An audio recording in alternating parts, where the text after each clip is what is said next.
You've likely had to study Shakespeare at some point in your life.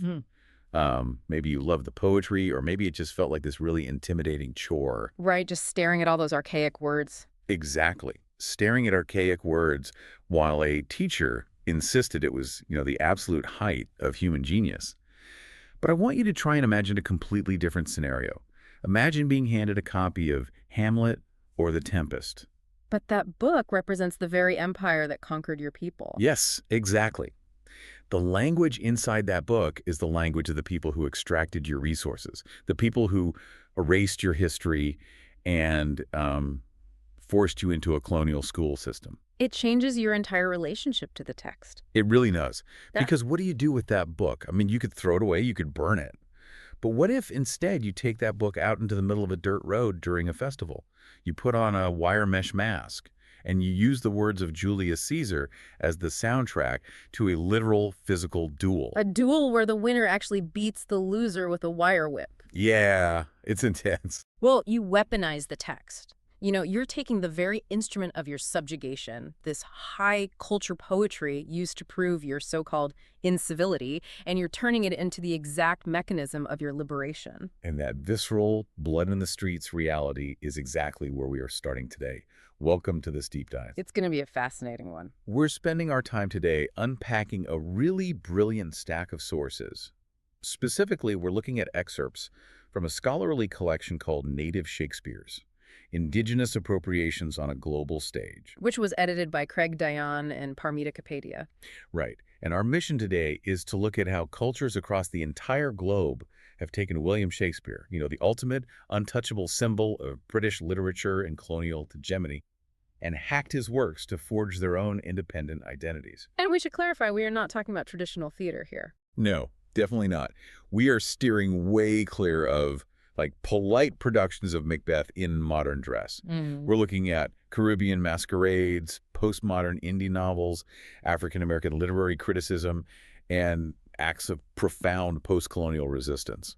Because to understand how a culture goes about hijacking the most famous author in the English language, we really need to look at the underlying philosophy of cultural hacking. Yeah, how do you even start doing that? Well, the sharpest irony here is that the best manual for how to overthrow Shakespeare was actually written by Shakespeare. Wait, really? Yeah, we just have to look at the character of Caliban in The Tempest. Oh, right. Okay, so to ground anyone who hasn't read The Tempest recently, you have Prospero, the exiled Duke of Milan, who's stranded on an island. But the island isn't empty. Exactly. It belongs to Caliban, the indigenous inhabitant. And Prospero essentially enslaves Caliban.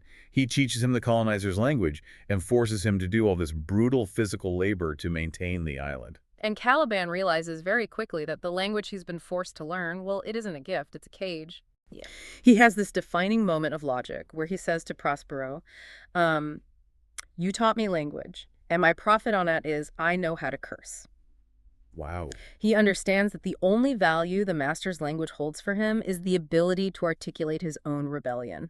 That's so powerful. It is. But Caliban is also a strategist. He doesn't just want to curse Prospero, he wants to overthrow him. So he tells the other characters who are conspiring with him that they can't just attack Prospero physically. Because Prospero's a wizard. He has magic. Exactly. So Caliban says, first to possess his books, for without them he's but a sot. A sot meaning like a fool or a drunkard. So the magic doesn't actually live inside the colonizer. It lives in the colonizer's library. Right. If you seize the books, the colonizer is powerless. That is the core realization of post-colonial literary resistance. And historically speaking, we really have to remember that Shakespeare wasn't always treated as this universal secular god of literature. Right, he was pushed onto people. Heavily. Starting mainly in the 18th century, the British Empire actively installed and exported Shakespeare as their civilizing national poet. Like he was the curriculum. Exactly. If you were a subject of the British Empire in India or Africa or the Caribbean, reading Shakespeare was the gold standard of what it meant to be an educated, rational, quote-unquote, civilized human being. It wasn't optional. No. Therefore, stealing the words and the plots of the bard wasn't just some clever literary exercise. It was a profound existential act of defiance. You go to the source of Prospero's power, you take the books, and you rewrite the spell. Okay, I want to look under the hood of how that actually works in practice. Yeah. Because there's a massive difference between rewriting a spell and just poorly copying one. Oh, absolutely. Like if I rewrite Romeo and Juliet, but I just change the names to modern American names and set it in high school, I haven't really claimed the text. I've just given it a fresh coat of paint. And that brings us to the actual mechanics of appropriation. In a post-colonial context, appropriation is highly selective and often violent. Violent in what way? Well, it's not simply a marginalized culture passively absorbing Western narratives, and it certainly isn't just a surface-level translation. It's a surgical process. Okay. A writer will cherry-pick specific textual elements, maybe just a character's dilemma or the skeleton of a plot, or even just a single phrase, to affirm their own counterculture's identity. While tossing out the rest. Right. Actively discarding, mocking, or subverting the rest of the original meaning. A brilliant example of this surgical process from our sources is Kalyan Ray's novel Eastwards. Yes. It's an Indian revisionist narrative that posits this wildly audacious premise. It claims that A Midsummer Night's Dream and The Tempest aren't British stories at all. The novel claims they are Indian in origin. Which completely flips the geography of the canon. It imagines a world where the British are the ones who derived their great masterpieces from the East, rather than the other way around. And Ray's narrator doesn't hide what he's doing at all. He speaks directly to Shakespeare in the text. He calls him Sweet Swan and Willy Baba. Willy Baba. It's this incredible mix of reverence and complete casual dismissal. Yeah. The narrator actually says, I stand on the margin of your story. Uh-huh. But that puts you on the margin of my discourse. Marginality is in the eyes of the holder of the book. This is my turn. Notice how that phrase, the holder of the book, is a direct echo of Caliban possessing the books. Ray is actively taking ownership. He's possessing the library. Exactly. He uses Shakespeare's own stylistic tricks, the body metaphors, the scandalous conceits, but he makes them native to India. It's an irreverent style that delights in the sheer joy of the language, while simultaneously deflating the stultifying, rigid moral codes of the British bourgeoisie. Then structurally, he keeps the original characters and the chronological sequence of events pretty close to the original plays, right? He does. But he entirely reimagines the life world and the cultural atmosphere of the text. But then you look at Bollywood and you see an appropriation that takes the exact opposite mechanical approach. I'm thinking of Vishal Bhardwaj's 2003 film Makbul. This is a movie that takes Macbeth and violently drops it into the present-day Bombay underworld. Macbeth is just a masterclass in adaptation, precisely because it refuses to be polite to the source material. Right. So for anyone who only vaguely remembers Macbeth from high school, the original is a medieval Scottish tragedy. It's about a soldier whose political ambition, spurred on by his wife and some witches, drives him to murder the king and take the throne. And then it all spirals into madness. And Macbeth completely shatters that setting. Yeah, the three witches, they are replaced by two corrupt, fortune-telling male comps. That's such a brilliant shift. It is. And Macbeth himself, now named Macbeth, is a hitman. He's a loyal, ruthless assassin working for the gangster warlord Abaji, who serves as the King Duncan figure, and Lady Macbeth. She's actually the gangster boss's mistress. So to understand why one approach keeps the original characters and another changes literally everything except the themes, the literary theorist Gerard Genette gives us a really useful framework. Okay, let's unpack this. He distinguishes between two types of transpositions, homodiegetic and heterodiegetic. Okay, stop right there for a second. We definitely cannot just drop homodiegetic and heterodiegetic without translating from academic theory into plain English. Fair enough, fair enough. Think of the diegesis as a frame of the story, like the setting, the characters, the basic reality of the fictional world. Got it. So Eastwards, where Kalyan Ray keeps the original Shakespearean characters and the basic sequence of the plot, that is a homodiegetic transposition. The narrative frame, the diegesis, stays somewhat intact, even if the cultural flavor is radically free. So, to use an analogy, if I were to remake the movie Psycho shot for shot, but I just cast different actors and maybe change the lighting to make it feel more sympathetic to the killer, that's homodiegetic. I'm playing inside the exact same sandbox. Yes, exactly. The boundaries of the sandbox haven't moved. Makbeth, on the other hand, is a heterodiegetic transposition. The director completely abandons the original sandbox. By changing the setting to modern Bombay. Right. He changes the setting, he changes the professions of the characters, and he inserts massive structural anachronisms. Like making Lady Macbeth the boss's mistress. I mean, that fundamentally changes the motivation for the murder. Completely. Because in Shakespeare's Macbeth, the murder is driven almost entirely by political ambition and the pursuit of power. Right. The crown is the goal. In Makbul, because she's the mistress, the core conflict shifts heavily toward a melodramatic, almost Oedipal romance. Right. Abaji, the boss, isn't just the king holding the power. He's the literal physical obstacle preventing the lovers from being together. But Jeanette points out that these heterodiegetic changes, these massive departures from the literal text, are actually what allow a contemporary audience to truly feel the moral weight of the original story. No, so. Well, think about it. A modern cinema audience in Bombay, or anywhere else for that matter, might really struggle to deeply emotionally connect with a medieval Scottish soldier's existential crisis over the divine right of kings. Yeah, that's a pretty archaic political concept. But a modern audience absolutely understands the angst of a repressed passion. They understand a self-destructive love affair and the violent, bloody consequences of betraying a patriarch in a mafia setting. And by entirely abandoning the original frame, Macbeth makes the emotional and thematic core of the story profoundly faithful to the audience experiencing it. That makes total sense. I always think of this dynamic in music. It's kind of like Johnny Cash covering Nine Inch Nails' song Hurt. Ah, that's a great comparison. Right. If you listen to the original Trent Reznor track, it is this industrial, dissonant, pulsing song about young, self-destructive addiction and self-harm. The frame is very specific to 1990s industrial rock. Very specific. But when Johnny Cash covers it at the very end of his life, his voice is frail but booming. He strips away all the industrial noise, removes the original sonic frame entirely, and leaves just an acoustic guitar. And it changes everything. Suddenly, the exact same lyrics become a devastating meditation on aging, a lifetime of regret and impending mortality.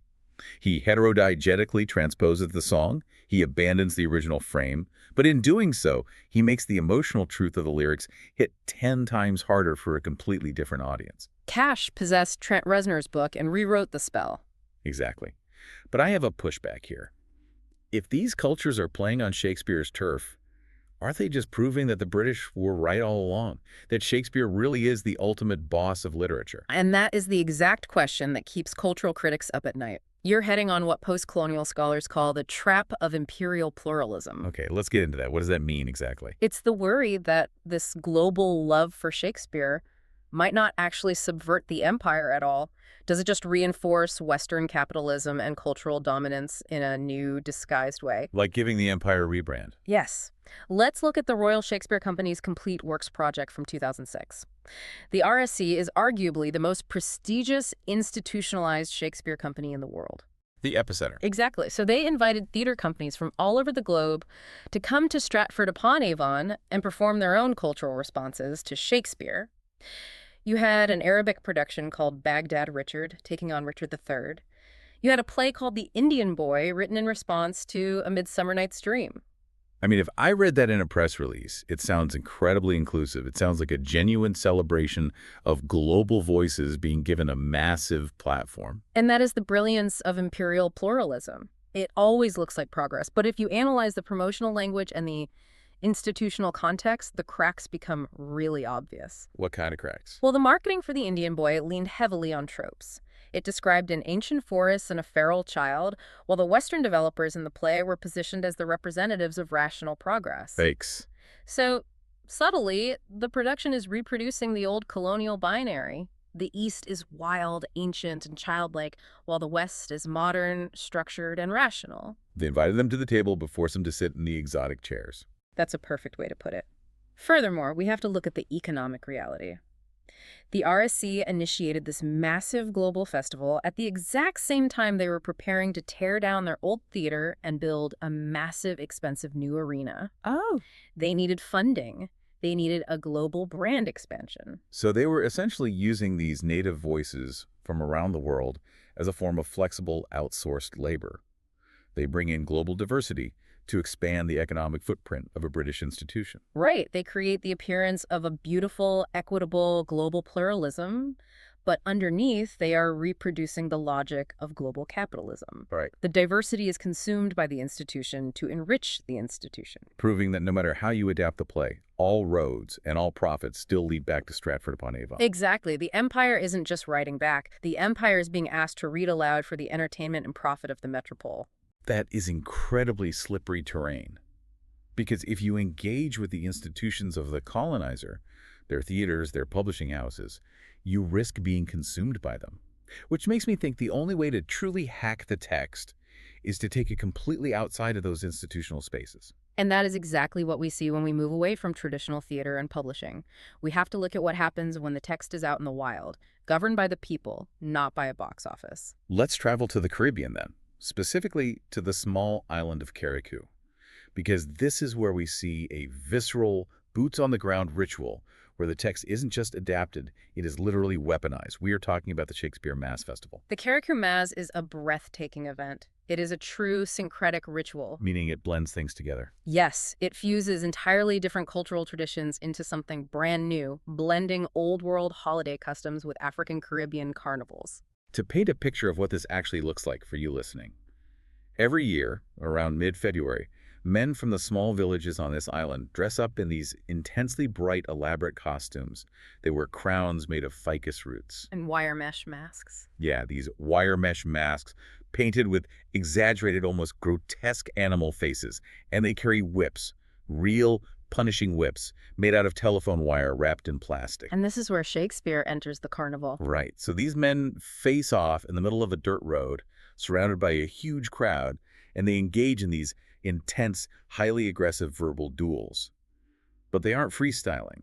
They are screaming famous speeches from Shakespeare's Julius Caesar at each other. And the crazy thing is they don't even recite the play in order. Wait, really? Yeah, so one guy might pull out Mark Antony's funeral oration, and his opponent fires back with Cassius's complaints about Caesar. Just a total barrage of quotes. Exactly, and the winner of the duel is the one who can recite the most lines accurately without stumbling or forgetting a single word.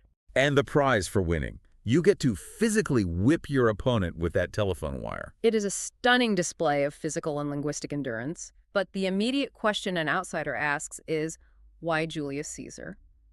Of all the texts in the world, how did a remote Caribbean island develop a violent carnival ritual centered on memorizing Elizabethan blank verse? Yeah, where does a tradition like that even begin? The anthropological root of this lies in a physical object, a book called The Royal Reader. The Royal Reader? Yes. This was a 19th century colonial grade school textbook that was used extensively throughout the British West Indies right up through the 1950s. The participants in the Mass revere this book. They literally refer to it just as the book. It's Caliban's book. Exactly. But to really understand the DNA of the Royal Reader, we have to trace the history of literacy and education back even further to the European Renaissance. Okay, let's go back. During the Renaissance, students were taught using a method centered on the commonplace book. When a student read a classic text like Seneca, Ovid, or eventually Shakespeare, they didn't just read it from start to finish to enjoy the story. Reading was more of a utility. Reading was an act of harvesting. You were expected to transcribe golden passages, moral maxims, and great rhetorical speeches out of the source text and write them into your own personal journal, which was your commonplace book. So you were essentially building your own personal database of smart things to say. Would you categorize them by theme? Precisely. You'd organize these disjointed quotes under headings like avarice or betrayal or courage. It was a study for action. It was how young men prepared themselves for public speaking, debate, and statesmanship. Interesting. Shakespeare actually references this practice directly. In Hamlet, after the prince sees his father's ghost and learns of the murder, he swears to remember his father. He says he will wipe away all saws of books, all forms, all pressures past from the table of my memory. Wait, the table of my memory is a literal reference to the physical commonplace book. Yes. Hamlet is vowing to erase his painstakingly collected database of classical quotes so that only his father's commandment for revenge will remain written in his mind. Oh, wow. I never knew that. It's fascinating. Now, fast forward from the Renaissance to the 19th century in America and the British colonies. This elite practice of the commonplace book evolved into mass-produced textbooks, the readers. You had McGuffey readers in the U.S. and the Royal Reader in the Caribbean. And these readers didn't teach Shakespeare by giving a student the whole play to read and understand. Not at all. They were entirely discontinuous. The editors would paste random, completely out of context chunks of Shakespeare right next to a moral parable about a pioneer or a poem about the changing seasons. It was a cookie-cutter, mass-produced approach to the commonplace book. The source text gives this incredible example of the editorial violence that these compilers would inflict on the texts. Oh, the John Pierpont example. Yes. There was an editor named John Pierpont who put together the American First Class book. Pierpont takes a poem by Thomas Moore, a poem explicitly condemning the cowardice of Neapolitans who surrendered to invaders. And he grafts it right next to a scene from Macbeth. Yes, right next to the scene where Macduff learns that his wife and children have been slaughtered by a tyrant. And by putting Moore's poem about patriotic cowardice right before Macduff's profound personal grief, Pierpont completely strips the Shakespearean scene of its original emotional context. It changes the whole vibe. He forces the 19th century student to read Macduff's tears purely as a lesson in the necessity of patriotic resolve and the evils of political tyranny.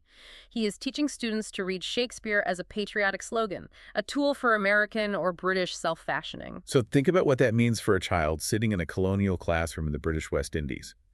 The colonizers used these royal readers to force this exact kind of civilized, decorous elocution onto indigenous and enslaved populations. It was linguistic conditioning. You are sitting in a sweltering classroom, and a British schoolmaster is forcing you to memorize these disconnected speeches about Roman politics to teach you how to speak proper civilized English. And if you stumble over the words, if you forget a line, the schoolmaster physically punishes you.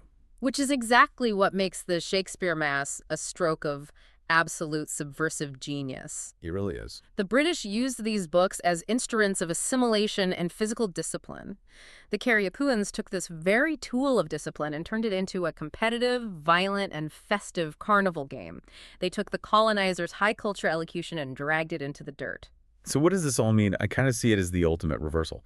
They're taking the strict grammar rules taught by a punishing schoolmaster and turning them into the lyrics of a hyper-aggressive rap battle, where they are the ones who get to physically strike the loser. Exactly. They mock the pretension of the schoolmasters who beat them for forgetting a line by literally turning the recitation into a physical beatdown. It perfectly illustrates Homi Bhabha's theory of colonial mimicry.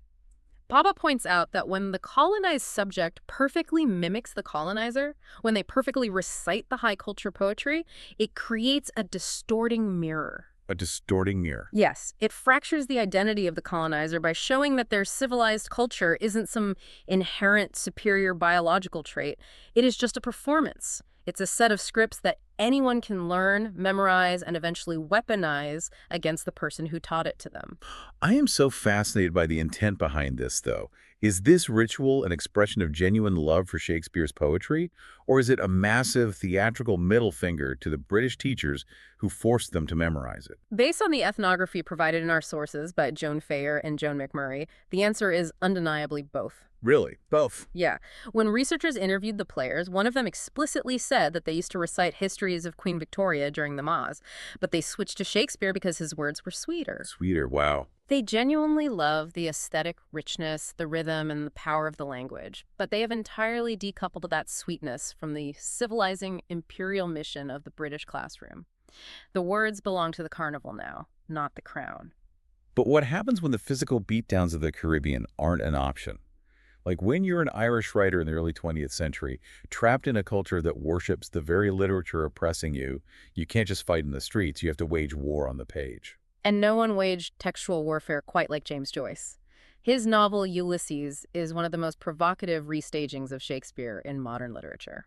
To understand what Joyce is doing, we have to look at the character of Stephen Dedalus, who serves as a sort of avatar for Joyce himself. Right, in the Scylla and Charybdis episode of the novel. Yes, Stephen is in the National Library in Dublin. He's surrounded by these established Anglo-Irish intellectuals, and he delivers this wild, utterly unacademic, and deeply aggressive lecture on Hamlet. It's such a hostile scene. Stephen is just tearing into the accepted, polite narrative of Shakespeare. Yeah, these intellectuals view Shakespeare as this lofty, transcendent genius, but Stephen claims Shakespeare is a crude butcher's son. And then he drops this unbelievable accusation. The Swinburne quote. Yes, he says that Shakespeare's blood-boltered shambles in Act 5 is a forecast of the concentration camp sung by Mr. Swinburne. We have to unpack the historical context of that accusation because it is incredibly dense and crucial to understanding Joyce's anger. Please do. First, the Anglo-Irish literary scene at the time, led by figures like W.B. Yeats, was heavily invested in the Celtic twilight. They wanted to write sanitized myths about Celtic fairies and ancient Irish folklore as a way to build a national identity. And Joyce hated that. He despised it. He thought it was a cowardly retreat from modern reality. So when Stephen mentions khaki Hamlets don't hesitate to shoot, he is making a highly specific political reference. Khaki Hamlets refers to British soldiers, dressed in their modern khaki uniforms, who are actively shooting Irish insurgents in the streets. Furthermore, the concentration camps he mentions aren't World War II camps. He is referring to Lord Kitchener's brutal concentration camps during the Boer War in South Africa. The British Empire rounded up Boer women and children and placed them in camps where tens of thousands died of starvation and disease. And how does a poet named Swinburne fit into this? Stephen says the cants were sung by Mr. Swinburne. Right, so Algernon Charles Swinburne was a famous English poet who essentially wrote pro-war propaganda for the British Empire during the Boer War. In poems like On the Death of Colonel Benson, Swinburne actually wrote that the British were noble and merciful because they spared the whelps and dams of their murderous foes. Whelps and dams. I mean, that is how you talk about breeding dogs, not human beings. Precisely. It is the language of animal husbandry applied to colonized people. And Stephen Dedalus, and by extension Joyce, is associating Swinburne's dehumanizing imperial language directly with Shakespeare's The Tempest. Here's where it gets really interesting. In that play, Prospero refers to Caliban as a freckled whelp and his mother Sycorax as a wicked dam. Ooh, the exact same words. The exact same words. Joyce is drawing a straight, bloody line from the 16th century imperialism of Prospero directly to the 20th century atrocities of the British Empire in South Africa and Ireland. He is fusing a Jacobean revenge tragedy with modern colonial warfare. Wait, I am struggling with the logic of this, though. So Joyce is basically writing historical fan fiction to frame Shakespeare as a warmonger. Isn't it incredibly unfair to blame an Elizabethan playwright for 20th century concentration camps? That makes no logical sense. It is entirely unfair in a literal biographical sense. But that is exactly Joyce's point. Stephen isn't attacking the historical man named William Shakespeare. He's attacking the symbolic Shakespeare that the British Empire created. The one they used to justify their rule. Right. The traditional Saxon Shakespeare was used by the British to justify their cultural superiority. Joyce is saying to these intellectuals, fine, if you want to use Shakespeare to define your glorious empire, I will show you the blood on his hands. I see. If he represents your culture, he represents your atrocities too. He weaponizes Shakespeare against the British Empire, but also against the stifling Irish literary nationalism of his peers, who refuse to engage with this brutal reality. He blows up the whole system. He refuses to play by the rules of the academy. And there's this incredible motif of mirrors that runs through this entire section of the book, right? Yes. The mirror is the central metaphor for this post-colonial struggle over identity.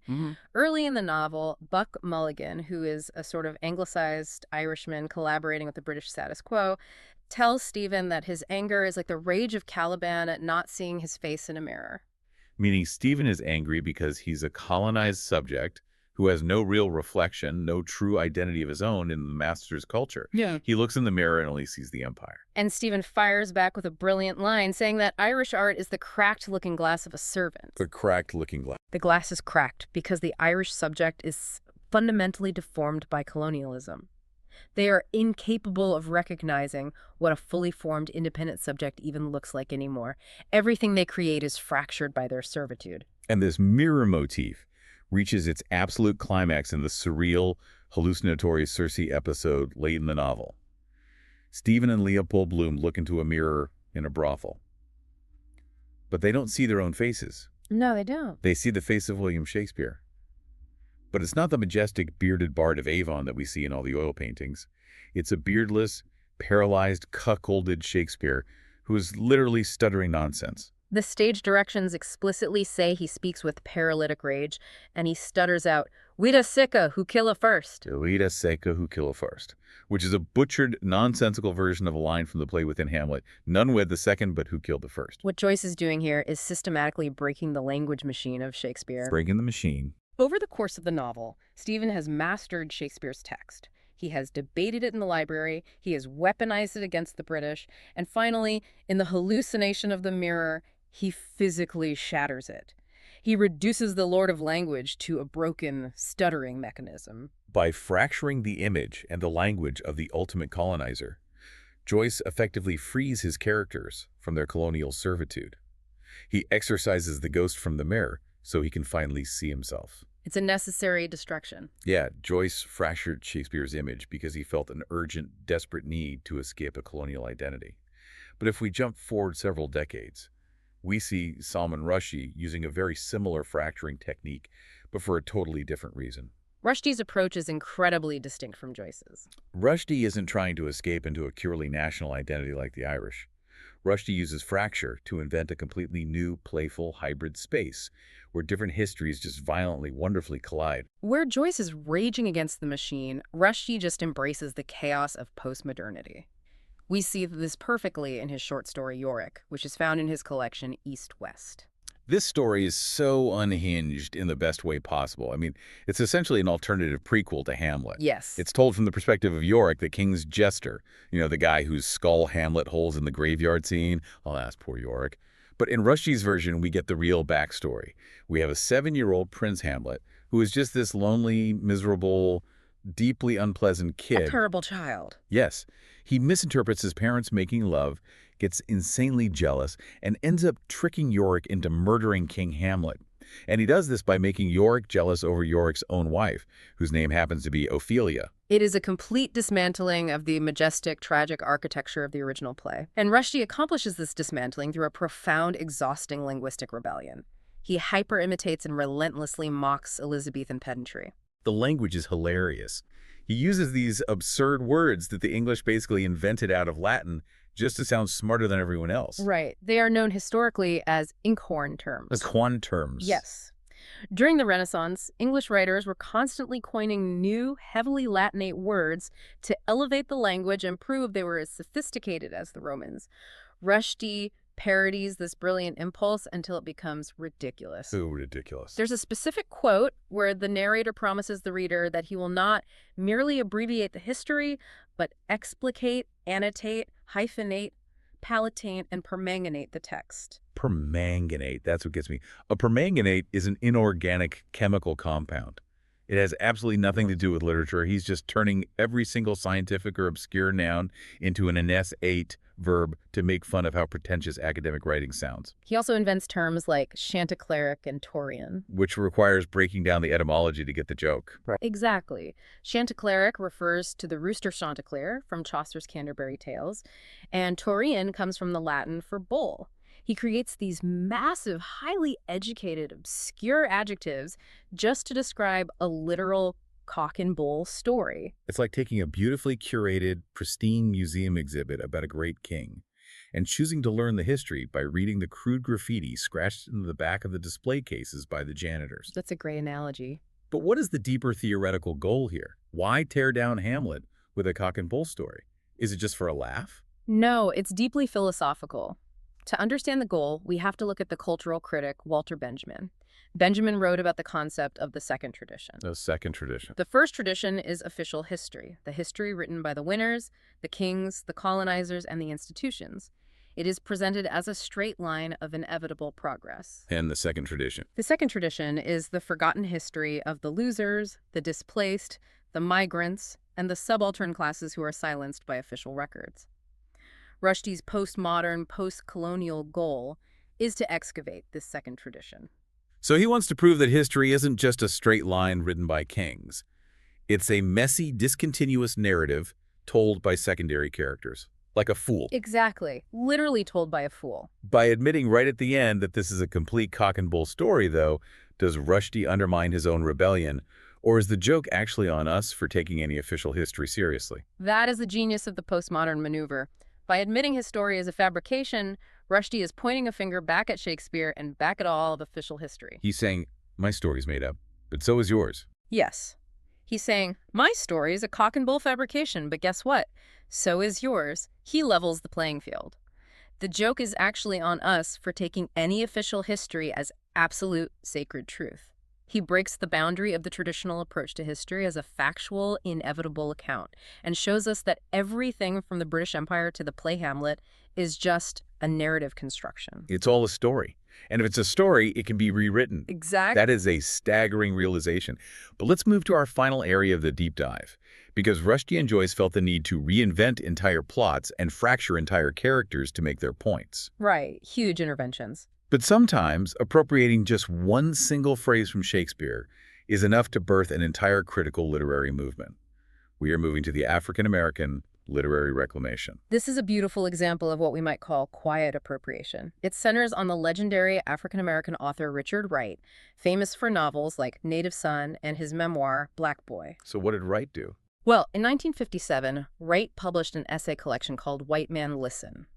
It was based on his extensive travels in Asia and Africa, and it was a direct, explosive address to Western colonizers about the deep psychological reactions of oppressed peoples. In one of these essays, the sources detail how Wright attempts to categorize the deep internal culture of the disenfranchised migrant African American. Right, he's talking about the folk utterances, the spirituals, the blues. The art created by people who were systematically denied formal education and literacy. And he categorizes all of this profound, unrecorded culture under one specific phrase: the forms of things unknown. The forms of things unknown. And Wright doesn't use quotation marks around the phrase. He doesn't credit anyone in a footnote. He just capitalizes it and uses it to define the very soul of Black American expression. But the phrase isn't his. It comes directly from Shakespeare. Specifically, it is spoken by Duke Theseus in A Midsummer Night's Dream. Yes, it does. Theseus is giving this famous speech about how the lunatic, the lover, and the poet all have crazy, hyperactive imaginations. He says that as the imagination bodies forth the forms of things unknown, the poet's pen turns them to shapes and gives to airy nothing a local habitation and a name. The irony of Wright choosing this specific character's words is supreme. We have to look at the context of Midsummer. Duke Theseus is the voice of absolute patriarchal and imperial authority in the play. Because he just conquered the Amazons. He has literally just conquered the Amazons in battle and taken their queen, Hippolyta, as his captive bride. And in this exact same speech about the imagination, Theseus is dismissing the reality of things he doesn't understand. He even uses a racially coded metaphor. Oh, really? He says that a frantic lover is so crazy that he sees Helen's beauty in a brow of Egypt. He's saying that a madman is so disconnected from reality that he could look at a dark-skinned Egyptian and actually think she is as beautiful as Helen of Troy. Exactly. Theseus is dismissing dark skin as something only a hallucinating madman would desire. He represents the ultimate exclusionary Western gaze. He is a conqueror mocking the marginalized. And Richard Wright took the exact language of this imperialist, racist character written by the ultimate figurehead of British imperialism, and he executes a masterful heist. A literary heist. He used those exact words to name and legitimize the inner life, the blues, and the spirituals of oppressed Black Americans to a white audience. He forces the white audience reading his essays to accept the legitimacy of Black culture by smuggling it inside the Trojan horse of Shakespeare's own vocabulary. It is a breathtaking intellectual maneuver, and what happens next proves the success of the heist. The phrase takes on a complete life of its own, totally detached from its origins. How so? In 1973, the scholar Stephen Henderson published a seminal text defining the new Black poetry, what he titled his introduction, The Forms of Things Unknown, and he credits Richard Wright, not Shakespeare. By the 1980s, you have the prominent scholar Houston Baker using the phrase. But Baker uses it in lowercase, in quotation marks, entirely severing it from both Shakespeare and Wright. He turns it into a standalone, universally understood symbol of Black aesthetic expression. They slowly washed the colonial fingerprints off the phrase until it belonged entirely to them. But then you have someone like Maya Angelou, who famously took a completely different, almost aggressively personal approach to this same issue. She did. There's this incredible anecdote where she was speaking to an audience and she recalled her grandmother warning her not to read white authors because they didn't write for her. But Angelou said, I found myself, and still find myself whenever I like, stepping back into Shakespeare. He wrote it for me.